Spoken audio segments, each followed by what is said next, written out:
Okay, now we start our another topic, and that is Mahajanpad. And in our previous paragraph we has learned which topic? Janpads. Or there is another topic, that is Mahajanpads. About 2500 years ago, some Janpads became more important than other and were known as the Mahajanpads. मतलब एक से ज़्यादा जनपद मिलके कोई बड़ा important जनपद बने तो उसको महाजनपद कहते हैं. Some of these are shown on the map. यहाँ पे आप मैप पे देख सकते हैं easily which are the mahajanapada. Most mahajanapada at the capital city. Many of this were fortified मतलब वो बड़े बड़े किलों से बना हुआ होता है महाजनपद. This means that huge walls of wood, brick और stone were build around them. Forts were probably built because people were afraid of attack from the other kings and needed the protection. मतलब यहाँ के पहले के time के जो forts और walls थे ना वो बहुत ही अच्छी तरह से कंस्ट्रक्ट करते थे. Why? Because all the people were afraid to attack from the other kingdoms and king, and for their protection they were made a strong building and strong fort. मतलब कि पहले के टाइम के लोग अपनी प्रोटेक्शन के लिए और दूसरे राजा उनके ऊपर अटैक ना करें इसी वजह से वो बहुत ही स्ट्रॉन्ग बनाते थे. It is also likely that some rulers wanted to show how rich and powerful there were by building really large, tall and impressive walls around their cities. किस वजह से ये स्ट्रॉन्ग वॉल्स और फोर्ट बने थे? एक तो उन लोगों को अदर किंगडम के अदर किंग्स से प्रोटेक्ट करने के लिए, और दूसरा कई राजा थे ये शो ऑफ करते थे कि हाउ रिच आई है, मतलब मैं कितना रिच हूँ, मेरे पास कितनी ज़्यादा प्रॉपर्टीज़ है. वो शो ऑफ करने के लिए भी वो इतनी बड़ी बड़ी इमारतें बनाते थे. Also in this way the land and the people living inside the fortified area could be controlled more easily by king. मतलब ये फोर्टिफाइड है, मतलब ये जितना किला वगैरह कंस्ट्रक्ट किया हो उसके अंदर का जितना भी इलाका हो वो सभी इलाका किसके अंदर में आता है? वो जो किंग होता है उसके अंदर में, और वो इजीली उसको कंट्रोल कर सके. इसी वजह से ये इतना बड़ा फोर्टिफाइड मतलब इतना बड़ा किला कंस्ट्रक्ट करते थे. Building such huge walls required a great deal of planning. मतलब कि इतनी बड़ी बिल्डिंग देख सकते हैं आप ये पिक्चर में कि देखिए कितनी बड़ी बिल्डिंग उन्होंने कंस्ट्रक्ट की है. ये भी इतनी बड़ी बिल्डिंग तो बनाने के लिए प्रॉपर प्लानिंग की तो ज़रूरत होती ही है. Thousands, if not lakh, of bricks or stone had been prepared. This is done meant enormous labor provided possible by the thousand of men, women and children. मतलब for example you can easily assume that if I made this type of long building I should take so many laborers like women, children and men, and resources had to be found all of this. मतलब उसके लिए ज़्यादा ज़्यादा resources की भी ज़रूरत होती है. The new Raja now began the maintaining armies. Soldiers were paid regular salaries and maintained by the king throughout the year. अब कोई राजा है तो उसके आर्मीज और सोल्जर्स है, उन लोगों को उसको पेमेंट मतलब कि सैलरी वगैरह भी पे करना पड़ता है, और उसके बहुत सारे इतने सारे बिल्डिंग्स वगैरह बनते हैं तो उसके लिए रिसोर्सेज भी चाहिए, मतलब पैसे की मनी की भी ज़रूरत होती है. तो फिर क्या करते हैं, तो फिर धीरे धीरे ये लोग किसी न किसी वजह से जो उनके लोग थे उनसे टैक्स कलेक्ट करते थे. तो now our another topic is that is tax. As the rulers of the Mahajanpads were building huge fort, maintaining big armies, they need the more resources. मतलब कि अभी हमने आगे बोला स्टडी किया है कि बड़ी बड़ी बिल्डिंग बनाने के लिए और आर्मी को मेंटेन करने के लिए उनको कोई रिसोर्सेज की तो ज़रूरत होती है. तो वो क्या करते थे, and they needed the official to collect this. So instead of depending occasional gift brought by the people in case the raja of the janpads they started collecting regular tax. उनको गिफ्ट वगैरह तो मिलती थी पर gifts पे properly वो dependent नहीं रह सकते थे, तो उन लोगों ने ऑफिशियली टैक्स कलेक्ट करने शुरू कर दिया. तो in which things they collect the tax and how. Taxes on crops were the most important. मतलब कि वहाँ पे क्रॉप्स पे टैक्सेस वाला टॉपिक मोस्ट इंपॉर्टेंट था, क्योंकि ज़्यादातर लोग फार्मिंग ही करते थे, मतलब कि खेती ही करते थे, तो ज़्यादा तो ज़्यादा टैक्स उन लोगों को वो क्रॉप्स के थ्रू ही मिल सकता था. तो this was because most of the people were farmers. Usually tax was fix eight 1/6 of what was produced. This was known as the bag or a share. मतलब कि जैसे कि सपोज फॉर एग्जाम्पल सपोज मैंने 24 acres में अपना crop grow किया तो उसका 1 पार्ट मतलब 6 वाला पार्ट, तो मुझे उसमें से उसको 4 एकर्स का जो है उसमें से मुझको जो पैसे मिलते वो मुझे टैक्स के तौर पे उनको पे करना पड़ता था। And there were taxes on craft person as well as, farmer के अलावा क्राफ्ट पर्सन से भी टैक्सेस लिया जाता था। For how this could have been a form of labour, for example a weaver और a smith may have had to work for a day every month of for the king, मतलब कि craft person उन लोगों की ओर से पैसे के तौर पे नहीं पर लेबरर मतलब मजदूरी वगैरह कुछ क्राफ्ट से रिलेटेड करवाते थे, तो क्या करते थे कि एवरी मंथ में एक दिन उनको वो काम करना पड़ता था राजा के लिए, वो उनके टैक्स के तौर पे गिना जाता था, काउंट किया जाता था। Herders were also expected to pay tax in the form of animals and animals products. अब हर्डर्स थे, हर्डर्स मतलब कौन, जो एनिमल हस्बेंड्री मतलब कि पशुपालन का बिजनेस करते हैं वो लोग, तो उनके साथ उनसे भी एक्सपेक्ट करते थे राजा लोग कि वो भी टैक्स दे, तो वो किस हिसाब से टैक्स देते थे, एनिमल्स या एनिमल्स प्रोड्यूस मतलब कि दूध घी वगैरह उनको देते थे, इस तरीके से वो टैक्स के तौर पे उनको देखते थे। There were also taxes on good that were bought and sold through the trade, मतलब कि बिजनेस में से कोई चीज़ मैं खरीदूँ या बेचूँ और मैं इम्पोर्ट या एक्सपोर्ट करूँ तो उस पर भी मुझे टैक्स देना पड़ता था। And hunters and gatherers also had to provide the forest produce to the raja, मतलब हंटर और गिदरस क्या थे, वो ज़्यादातर जंगल में रहते थे, जंगल का कुछ ना कुछ वर्क करते थे, तो उन लोगों को भी जो फॉरेस्ट प्रोड्यूस होती थी जैसे कि वुड हो, कोई मेडिसिन हो, मेडिसिन प्लांट्स हो, तो उनको इस हिसाब के तौर पे उनको भी टैक्स वगैरह देना पड़ता था। अब our another topic is changes in agriculture, तो there what is change in agriculture in earlier times, तो there were 2 major changes in earlier around this time, मतलब अभी के टाइम से 2 बड़े चेंजेस थे। One was growing use of iron ploughshare, मतलब पहले क्या होता था कि वो वुड का प्लाउ था, मतलब कि वो हल बोलते हैं ना वो, पर अभी धीरे धीरे आयरन का बन गया।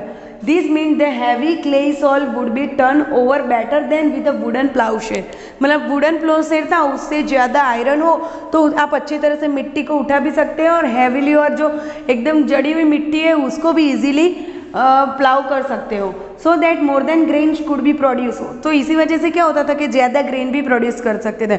और सेकंड मेजर चेंजेस क्या था, तो कि people began transplanting paddy, this mean that instead of scattering seed on the ground from which plants would sprout, sapling were ground and then planted in the fields. This led to increase the production as many more plants survive. However, it was back-breaking work. Generally, slave men and women and landless agriculture had to do this work. मतलब पहले क्या होता था, कोई भी crop grow करो तो वो सीड के थ्रू ग्रो करते थे। धीरे धीरे क्या चेंजेस आया कि एक प्लांट्स में से सेम प्लांट्स ग्रो करते थे, तो इस वजह से इजीली और डिफरेंट क्रॉप हम ग्रो कर सकते थे, पर उसके लिए क्या होता कि ज़्यादा लेबर की ज़रूरत होती है, तो ज़्यादा लेबरर्स चाहिए, तो इसके लिए जो कौन कौन काम वर्क करता था, जो स्लेव मतलब जो नौकर मैन और वुमेन थे वो, और जो लैंडलेस मतलब जिसके पास ज़मीन नहीं थी वो लोग इनके लिए वर्क करते थे और उनको उसके बिहाफ में थोड़े बहुत पैसे मिल जाते थे। अब हमने ये सब तो स्टडी किया, but our another topic is the closer loop of Magadh.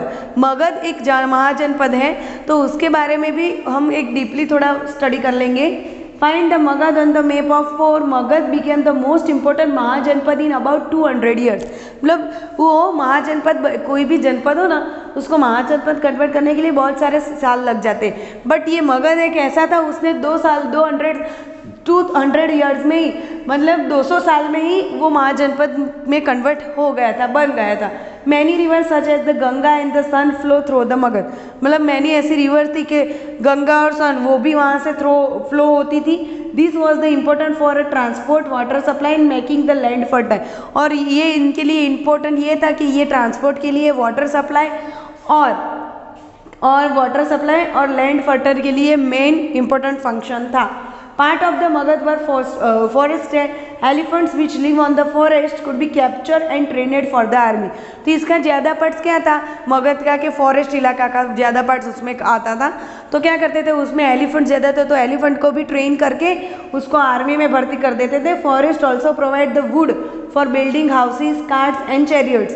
Besides, there were iron or mines in the region that could be tapped to make the strong tools and weapons.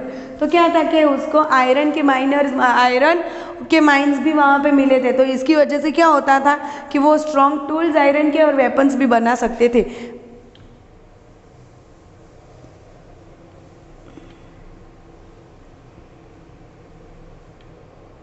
Magad had two very powerful rulers, Bimbisara and Ajayasattu, who used to possible the means of conquer then Janpads.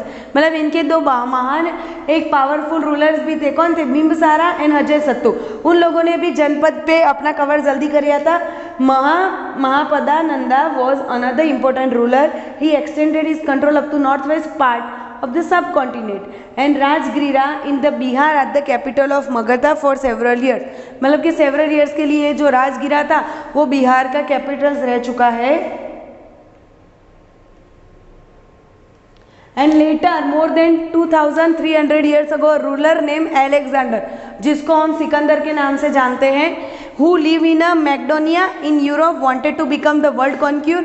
Of course, he did not conquer the world. उसको पूरा world जीतना था, वो जीत तो नहीं पाया, but did conquer the part of Egypt and West India, came to the Indian subcontinent and reaching up the bank of the Bees.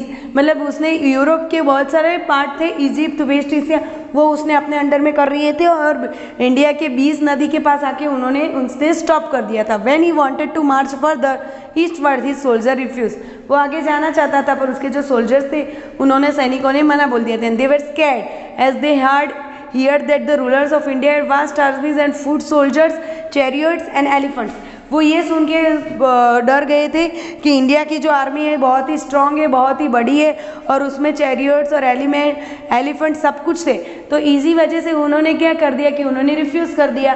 तो Alexander ने वहाँ आगे इंडिया के जो डिफरेंट पार्ट्स थे उसको कॉन्क्यूर करना वहाँ ही बीस नदी के पास स्टॉप कर दिया था. अब Vajji, there is the another जनपद ऑफ दैट इज वजी. While Magadha became a powerful kingdom, Vaji with its capital at Vaishali, Bihar, was under a different form of government known as गना और सांगा. मतलब जनपद महाजनपद के बाद ये है गना.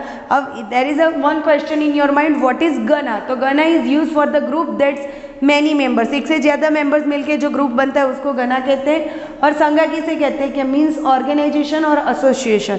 मतलब कुछ गना के लोग मिलके कुछ ऑर्गेनाइज करें, कुछ एसोसिएट करें तो उसके उसको संघ बोलते हैं. इन गना और संघ देयर वर नॉट वन. गण, ये आपको याद रखना है कि gana and sangha they both are not the same. But many rulers, sometimes even when thousands of men ruled together, each one was known as राजा. मतलब बहुत सारे ऐसे रूलर्स थे कि इन लोगों ने बहुत साल तक वहाँ पे काम किया तो उन लोगों को राजा भी बोला जाता है. This raja perform the rituals together, they also met in assembly.